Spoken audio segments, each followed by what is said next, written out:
Baik, sambil kita menunggu teman-teman yang lain bergabung, kita lanjutkan ya. Nanti untuk yang misal yang ketinggalan, insya Allah ini nanti kan setiap pertemuan akan sambil saya rekam, jadi nanti bisa sambil menyimak di rekamannya yang nanti akan saya bagikan. Jadi insya Allah tidak ada yang akan ketinggalan. Baik, tadi kita sudah membahas mengenai ciri-ciri dari penelitian kualitatif. Sekarang kita akan membahas mengenai jenis-jenis pendekatan yang digunakan pada penelitian kualitatif.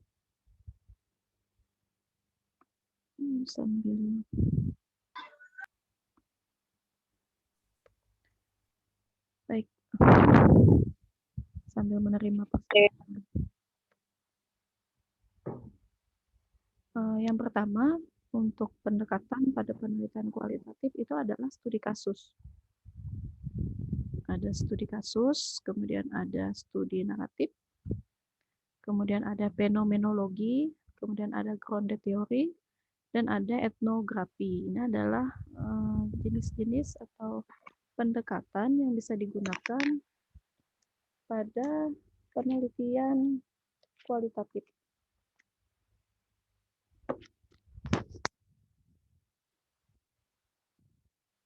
Kita bahas yang pertama dulu, yaitu studi kasus. Nah, ada studi kasus, studi naratif, fenomenologi, etnografi, dan grounded theory. Jadi di sini saya mengambil contoh tentang pria bersenjata, insiden pria bersenjata yang saya ambil pada buku yang ditulis oleh Creswell. Mungkin kalian tidak akan asing ya dengan penulis buku yang bernama Creswell, yaitu pada buku yang berjudul Kualitatif, Penelitian Kualitatif.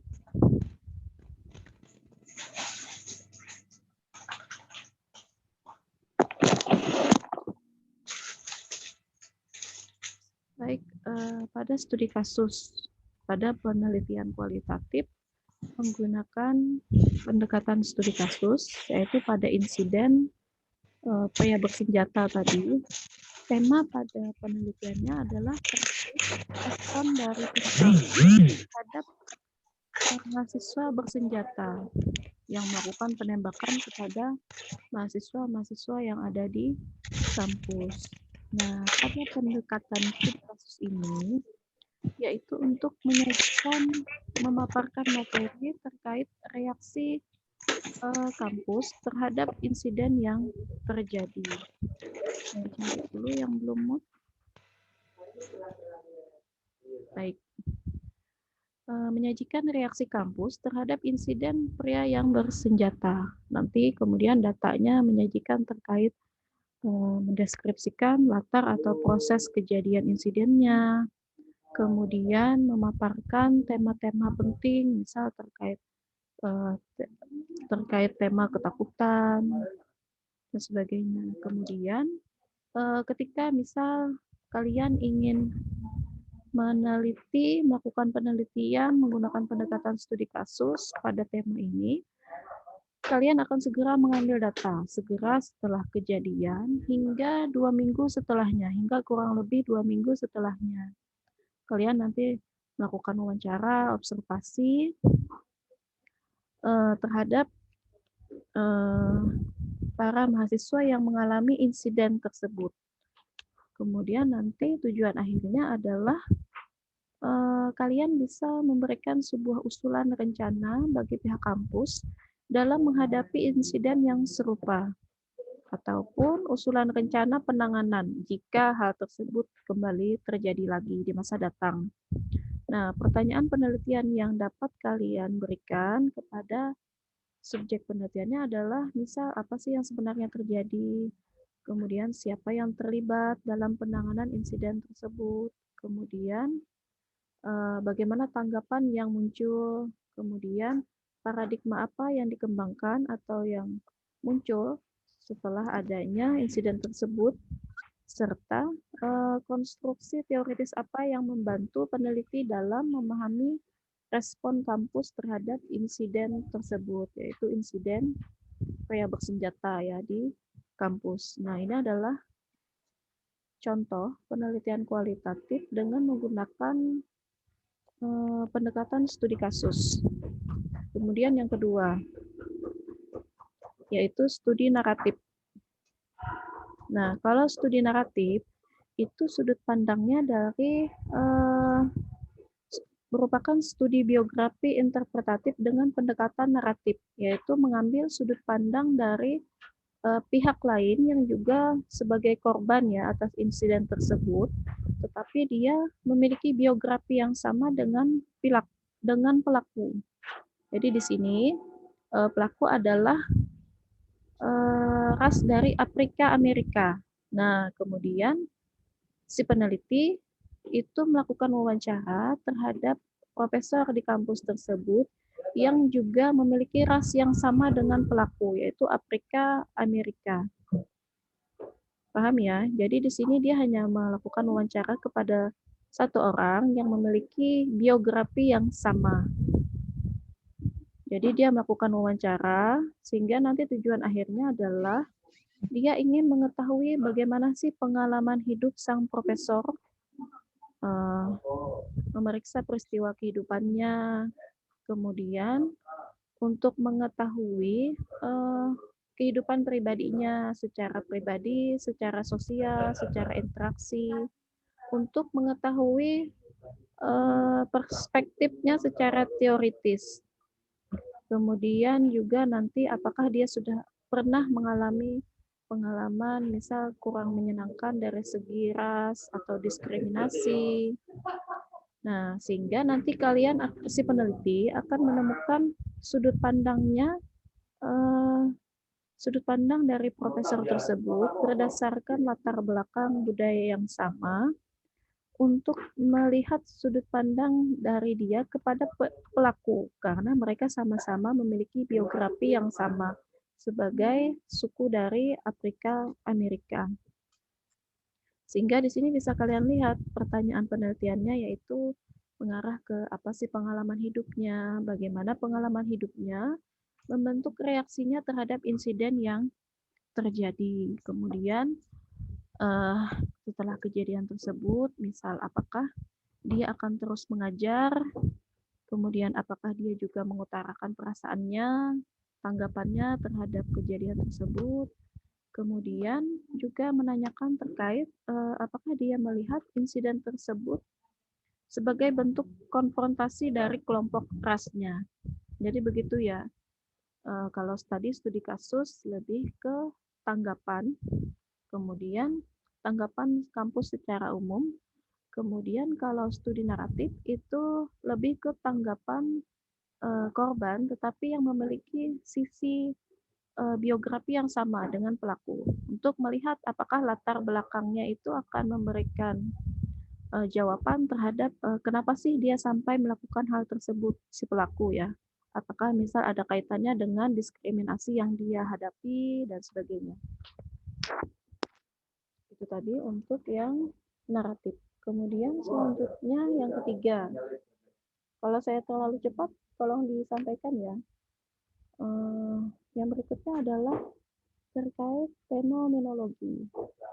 Nah, kalau fenomenologi ini sama halnya dengan kembali lagi ke kata dasarnya adalah fenomena. Jadi ingin mengamati tentang fenomena yang ada, yaitu berupa studi fenomenologi untuk mengeksplorasi ketakutan dari para mahasiswa yang mengalami tragedi tersebut, tragedi dari pria bersenjata di kampus tadi ya. Makanya itu tadi nanti mengeksplorasi apa sih makna-makna yang dialami oleh siswa. Nah, kemudian ketika kalian meneliti menggunakan pendekatan fenomenologi, kalian sebagai peneliti itu harus bisa mempelajari makna dari ketakutan itu sendiri. Dimulai dari kalian menyampaikan misal pengalaman kalian, baru nanti masuk ke tanggapan dari subjek atau yang kalian teliti.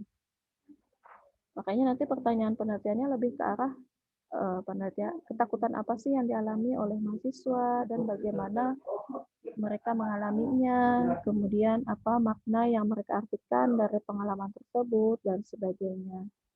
Sehingga nanti tujuan akhirnya adalah kalian mengungkap makna ketakutan oleh mahasiswa itu sendiri yang mengalami insiden. Jadi nanti pengungkapannya kalian deskripsikan secara naratif apa yang dialami dan bagaimana mereka mengalaminya. Sehingga nanti di akhir kalian bisa menggambarkan esensi dari pengalaman mereka. Nah, ini nanti akan yang menjadi titik akhir dari pembahasan kalian untuk penelitian kualitatif menggunakan pendekatan fenomenologi. Kemudian yang keempat itu adalah grounded theory. Kalau grounded theory ini sendiri itu arahnya lebih kepada mengembangkan teori tentang pengalaman nyata yang disampaikan oleh mahasiswa. Jadi kalau contohnya di sini, si peneliti yang menggunakan pendekatan grounded theory, dia berangkat dari kutipan pengalaman siswa yang dia sampaikan kepada konselor yang ada. Jadi saat itu mereka menyampaikan bahwa ini salah satu kutipan ya, saya pikir pria bersenjata itu akan menembakkan bendera kecil bertuliskan bank. Baginya, insiden tersebut seperti mimpi. Nah, di sini mimpi itu adalah sebagai kategori sentral, pusat utamanya. Kemudian baru nanti dikerucutkan, dipersempit menjadi faktor-faktor penyebabnya, kemudian dipersempit lagi menjadi sebuah hipotesis lanjutan, baru nanti hasil akhirnya menghasilkan sebuah teori tentang pengalaman nyata beberapa siswa setelah kejadian. Yang nanti pengalaman tersebut diperoleh berdasarkan reaksi oleh mahasiswa. Nah, hasilnya itu berupa ada tidaknya bukti empiris. Kalau pertanyaan penelitiannya, nanti yang bisa ditanyakan adalah teori apa yang menjelaskan fenomenanya, kemudian apa penyebabnya, strategi apa yang digunakan, kemudian apa konsekuensi dari strategi yang digunakan, kemudian masalah interaksi spesifik dan kondisi yang lebih besar apa yang mempengaruhi strategi mereka. Itu untuk grounded theory. Nah, terakhir adalah untuk etnografi. Etnografi itu lebih kepada mendeskripsikan pemahaman sebagai satu kesatuan komunitas kelompok. Misal nih, ketika kalian sama-sama dari mahasiswa UPGRIS ya, tentunya berasal dari daerah yang berbeda-beda. Kalau misal kami di Kalimantan, mahasiswanya itu terdiri dari suku Dayak, suku Banjar, dan sebagainya. Berkumpul dalam satu kelas, itu merupakan kumpulan dari beberapa budaya. Nah, ketika kalian meminta tanggapan atau respon dari kumpulan mahasiswa tadi, berarti maknanya di sana adalah kalian memperoleh tanggapan dari kumpulan mahasiswa dari berbagai komunitas yang berbeda, dari segi budaya yang berbeda. Jadi nanti kesimpulan akhirnya adalah, oh menurut budaya ini responnya begini, ini dan sebagainya. Jadi satu kelas itu sebagai satu perwakilan, dari daerah-daerah yang berbeda. Itu tadi etnografi. Jadi etnografi ini melihat dari latar belakang budaya yang berbeda, beragam. Beda kalau naratif itu latar belakang budaya, cuman disamakan dengan si pelaku. Ya, jadi itu tadi secara singkat perbedaan dari kelima pendekatan kualitatif pada pendekatan kualitatif. Sampai di sini saya persilahkan jika ada yang mau ditanyakan atau mungkin ada yang mau menambahkan.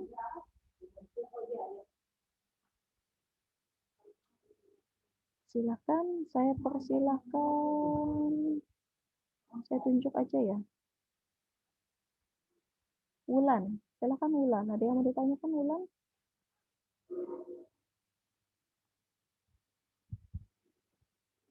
Wulan Fadila.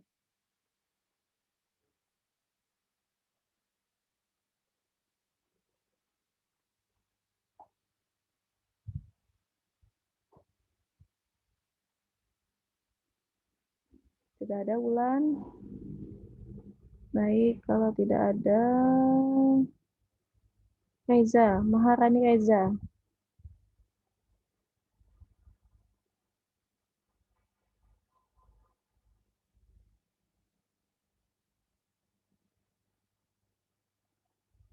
Tidak ada juga.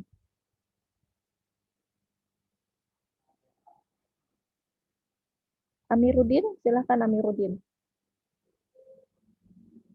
Oh iya Bu, terdengar ya Bu ya? Oke, terima kasih Bu. Jadi sebenarnya saya ingin menanyakan, gini, saya kan itu lebih nanti condongnya akan meneliti di mana itu siswa itu nggak semuanya di satu kelas itu melakukan apa yang saya teliti gitu loh Bu. Jadi katakanlah ambil contoh game online nih Bu. Di satu kelas kan itu mungkin nggak semuanya bermain game online ya Bu ya. Nah, yang ingin saya tanyakan itu nanti kita atau saya menelitinya itu ke anak-anak yang main game online saja atau harus satu kelas itu kita berikan wawancara untuk diteliti Bu. Terima kasih Bu. Ya, baik. Amiruddin, tadi kata kalau tidak salah tangkap ingin meneliti anak-anak yang bermain game online ya. Iya, nanti arahnya seperti itu Bu. Saya inginnya seperti itu sih. Ya, mungkin perlu diperjelas lagi. Misal, apakah Amiruddin ingin melihat apakah misal siswa yang suka bermain game online tersebut, misal dia malas belajar, atau gimana Amiruddin? Kalau penglihatan saya nih Bu, kalau di rumah itu kan berhubung ini juga sekolahnya online, itu saya lihat tuh anak-anak tuh malah lebih suka main game online gitu loh Bu. Nah, mungkin nanti yang saya ingin teliti itu bagaimana pengaruh game online terhadap hasil belajar siswa, seperti itu sih Bu. Baik, saya sudah bisa ini ya. Jadi Amiruddin ingin melihat bagaimana sih pengaruhnya untuk siswa yang suka bermain game online terhadap hasil belajar. Nah, kalau tema penelitiannya seperti itu, sebenarnya bisa dua sisi ya, Amiruddin. Bisa menggunakan sisi penelitian kuantitatif, bisa juga menggunakan sisi penelitian kualitatif. Jika misal Amiruddin ingin melihat pengaruhnya dari kamu kelompokkan ya antara siswa kelompok A dan kelompok B. Kelompok A yang suka main game, yang kelompok B tidak suka main game. Kemudian kamu bandingkan hasil belajarnya, sama-sama dites nih, diberi soal kelompok A dan kelompok B. Kemudian setelah sama-sama dites, sama-sama dicek hasilnya, kamu melihat lebih tinggi yang mana hasil belajarnya. Misal yang ternyata yang misal ya tidak suka main game misal. Nah, itu berarti kamu nanti arahnya lebih ke kuantitatif. Tetapi jika misal Amiruddin ingin lebih mendalami nih, kenapa sih anak-anak ini suka main game? Kenapa sih anak-anak ini yang main game sehingga berpengaruh kepada hasil belajarnya? Eh, Bagaimana misal, apakah memang misal tidak ada teguran dari orang tuanya, ataukah misal tidak ada teguran dari gurunya. Kemudian kamu ingin mengamati fenomena tersebut, berarti arahnya lebih ke kualitatif dan subjeknya itu adalah khusus anak-anak yang main game, bukan anak-anak yang tidak main game, karena di sini titik beratnya adalah pada anak yang suka main game. Nah, kemudian untuk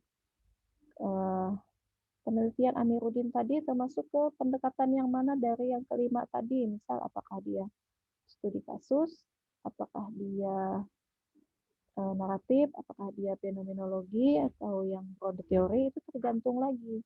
Jika Amiruddin ingin menghasilkan sebuah teori, berarti lebih arahnya ke grounded teori. Tetapi jika memang misal hanya ingin mendeskripsikan fenomena yang ada, bahwa oh ternyata sekarang banyak stadidik yang akhirnya kecanduan main game karena belajarnya online menggunakan HP, berarti arahnya lebih ke fenomenologi. Paham ya? Makanya memang kalian harus memahami dulu arahnya itu mau kemana. Masalah yang mau kalian ungkap itu apa. Karena sedikit saja arahnya bergeser, itu nanti pendekatan yang digunakan juga akan berbeda. Ya, makanya memang kalian harus merincikan dulu. Bagus ya Amiruddin, jadi memang sebaiknya kalian dari sekarang itu sudah harus mulai memikirkan sudah mulai memikirkan nanti rencananya untuk penelitian maunya temanya tentang apa. Tadi tentang game itu ya bagus. Jadi nanti bisa memberikan arahan juga kepada atau masukan teori juga bagi pihak-pihak sekolah. Oh ternyata misal karena daring dan tanpa adanya pengawasan orang tua, misal akhirnya malah membawa dampak yang negatif, misal. Jadi yang lain juga harapan saya mumpung masih semester 6, mulai juga dipikirkan nanti mau penelitian apa. Tentunya setelah nanti perkuliahan kita ini ya, nanti setelah kualitatif juga ada pengembangan. Ada kuantitatif, kualitatif, dan pengembangan. Jadi nanti kalian bebas tentukan yang mana, tapi ya ikuti dulu kecenderungan kalian mau yang mana. Karena memang ketika kalian sudah, misal seperti Amiruddin, misal dia sudah ada minat ya untuk meneliti tentang anak yang main game tadi, itu insya Allah sudah menyumbang sekitar 30% keberhasilan. Tinggal nanti eksekusi kalian. Ya, karena memang skripsi itu kadang kata orang ya mut-mutan. Kadang adanya masanya semangat, kadang adanya yang tidak. Nah, saat tidak semangat itu kalian harus kembali mencari cara bagaimana caranya supaya semangat itu muncul lagi, jangan sampai terbuai istilahnya. Tapi juga ketika kalian sudah berusaha dengan sebaik mungkin, jangan kemudian minder dengan teman, oh sudah ngambil data, oh sudah analisis data, jangan. Karena setiap orang itu memiliki waktu yang berbeda-beda. Ya, ada waktunya yang berbeda-beda. Ketika kalian sudah mencukupkan ikhtiar, ya sudah ikuti. Walaupun misal terlambat dari yang lain, jangan kemudian berkecil hati, jangan. Karena semua itu punya waktunya masing-masing. Kalau bisa saya sampaikan, biasanya saya bilangnya bahwa jangan pernah mengukur kaki kita dengan sepatu orang lain. Karena memang ya tidak akan pernah cocok. Jadi ikuti saja alur kalian, cukupkan ikhtiar, ya sudah. Karena memang modal utama untuk menyelesaikan skripsi itu adalah semangat kalian sendiri. Jadi skripsi itu adalah ujian mental sebenarnya. Ada lagi yang mau ditanyakan? Nanti untuk tahapan lebih rincinya lagi, rumusan masalahnya bagaimana, ininya bagaimana, itu kita bahas di pertemuan berikutnya. Jadi kita bertahap. Misal pertemuan berikutnya kita bahas yang studi kasus dulu, misal. Rumusan masalahnya bagaimana, analisis datanya bagaimana. Jadi nanti kalian punya gambaran, oh kalau saya mau studi kasus berarti bentuknya seperti ini. Kemudian kalau untuk fenomenologi berarti seperti ini ya. Ada lagi yang mau ditanyakan? Ayo jangan sungkan-sungkan. Bu, saya ingin bertanya. Oke. Oh, Ari dulu aja nggak apa-apa. Dilanjutin. Oh, enggak, Bu. Mungkin nanti kita boleh minta file PPT-nya untuk di-share di grup ya, Bu ya? Boleh, silahkan. Nanti akan saya bagi. Siap. Siap, Bu. Terima kasih, Bu. Ya. Silahkan, tadi siapa? Vika ya? Ya, saya Bu, perkenalkan nama saya Vika. Baik, Bu, Vika. saya ingin bertanya, seumpama kita kan sudah ada bayangan akan meneliti tentang sekolah, ya ini sekolah daring ini. Sedangkan rumornya bulan Juli gitu kan sekolah sudah mulai dibuka kan Bu. Nah itu bagaimana ya Bu solusinya, atau kita mending masih tetap pakai itu permasalahan sekolah daring, atau mending cari permasalahan yang lain gitu Bu. Terima kasih. Sama-sama. Terima kasih Vika ya. Kalau saran saya berarti Vika buat 2 opsi. Satu yang daring, satu yang offline. Cuman kalau kita melihat dari segi biologi ya memang kalau dari pendapat ahli dari bidang biologi, pandemi ini memang kecil kemungkinan akan segera berakhir. Bukan berarti saya menyurutkan ini ya, bukan. Cuma memang virus itu sendiri kan sifatnya terus bermutasi. Jadi memang meskipun nanti ada vaksin dan sebagainya, itu memang kita harus perlu waktu yang cukup lama lagi untuk menyesuaikan.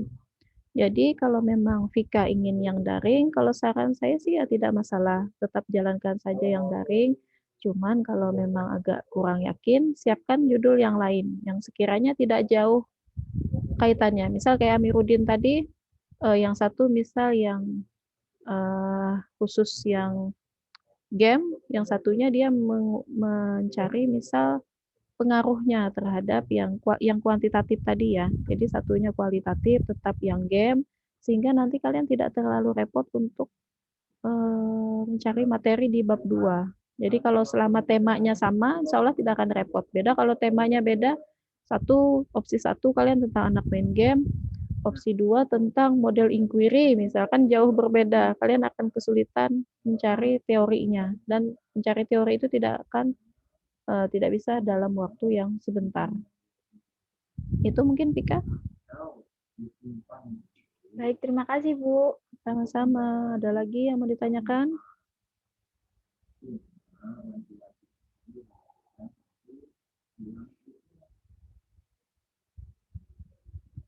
Nggak ada. Kalau nggak ada, atau mungkin nanti kalau misal merasa sungkan bertanya di sini, silahkan juga saya sangat terbuka nanti disampaikan pertanyaannya lewat WA Japri. Silahkan kalau mau ingin bertanya, misal siapa tahu nih saya punya tema penelitian ini, tapi khawatir dicontek teman, misal. Jadi kemudian enggan untuk menyampaikan juga silahkan. Nanti silahkan di WA untuk bertanya. Ya, baik. Tidak ada lagi yang mau ditanyakan? Kalau tidak ada lagi yang mau ditanyakan, kita cukupkan. Kalau masih ada, saya persilahkan. Pokoknya nanti apapun itu jangan sungkan ya. Meskipun kita tidak pernah bertemu secara langsung, misal jangan pernah sungkan atau jangan sungkan merasa siapa tahu nanti pertanyaan saya dianggap aneh, itu jangan sungkan. Kita semua di sini belajar. Jadi tidak ada pertanyaan yang aneh. Kalau ada yang bingung itu wajar. Semua orang justru bingung itu adalah proses atau bukti bahwa kalian itu sedang berpikir.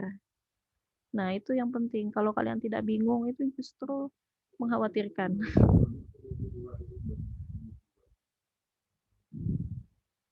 Baik, ada lagi yang mau ditanyakan? Mungkin Mas Latif?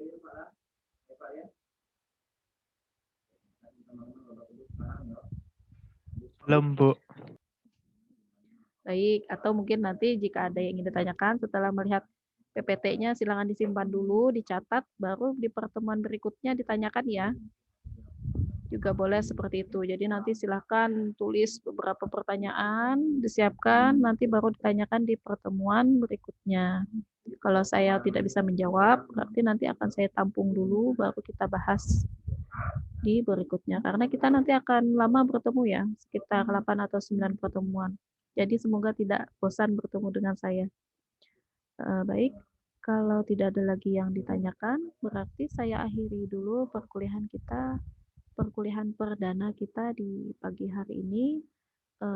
Semoga kita semua selalu diberikan kesehatan dan keselamatan sehingga dapat melaksanakan kegiatan perkuliahan ini dengan baik, dan semoga pandemi ini segera berlalu. Kita semua terhindar dari mara bahaya ini. Saya akhiri. Wassalamualaikum warahmatullahi wabarakatuh. Waalaikumsalam warahmatullahi wabarakatuh. Waalaikumsalam warahmatullahi wabarakatuh.